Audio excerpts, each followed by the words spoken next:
Nous nous trouvons ici sur le dernier tronçon de la Via Rona qui vient d'être mise en service en Chautagne, entre Ruffieux et Serrières en Chautagne. 7 km de pistes cyclables en plus, le projet de la Via Rona poursuit son bout de chemin en Savoie. Cet itinéraire devrait relier le lac Léman à la Méditerranée d'ici à 2020, soit 815 km de pistes cyclables traversant 12 départements. Inaugurée en avril, cette nouvelle portion fait déjà des adeptes. Même quand elle n'était pas faite, on empruntait aussi. On la faisait en VTT, mais maintenant, bon, c'est vrai que c'est nickel, c'est bien entretenu, c'est vraiment bien. Avec les enfants, c'est impeccable, parce que nous, on n'irait pas sur la route. Bon, là, il y a des petites portions, ça va. Mais c'est vraiment bien. Non, mais là, c'est... On ne veut pas faire prendre de risques aux enfants, il y a trop d'imprudence. Depuis plusieurs années, le conseil départemental met l'accent sur les modes de déplacement doux. Objectif, assurer le confort des cyclistes et veiller à la bonne entente entre automobilistes et deux roues.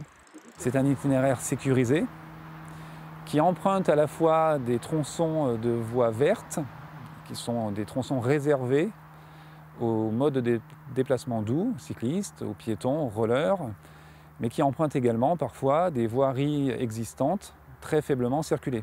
Et on parle à ce moment-là de voiries partagées. À travers la forêt ou sur les bords du Rhône, les cyclistes pourront apprécier la variété des paysages et faire des haltes pour visiter le patrimoine, comme les caves de la Chautagne à Ruffieux. Avec la Via Rona, l'enjeu est de privilégier la pratique loisir du vélo et diversifier l'offre touristique. En Savoie, on a une offre vélo qui est plutôt identifiée en montagne, avec des grands cols, comme le Galibier, l'Iseran, etc.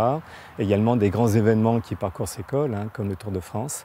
Et donc il était intéressant de pouvoir proposer des parcours alternatifs dans d'autres lieux en Savoie, en particulier en Chautagne et dans l'avant-pays, et pour un public beaucoup plus familial et en itinérance. Kilomètre après kilomètre, la Via Rona prend forme en Savoie. Depuis 2005, le département a déjà investi 5 millions d'euros dans la réalisation des équipements, mais il reste encore des portions à accomplir. Pour permettre de rejoindre la Haute-Savoie et le Pont du Fier, il reste une section à réaliser qui va repartir donc de Serrières en Chautagne et qui va traverser les communes de Serrières et de Meaux pour arriver jusqu'au Pont du Fier. Donc là, des études sont en cours en relation avec les communes concernées pour une mise en œuvre de ces travaux dans les années à venir. Une fois achevée, la Via Rona traversera une dizaine de communes savoyardes. Toutes les informations sur le projet sont à retrouver sur le www.viarona.com.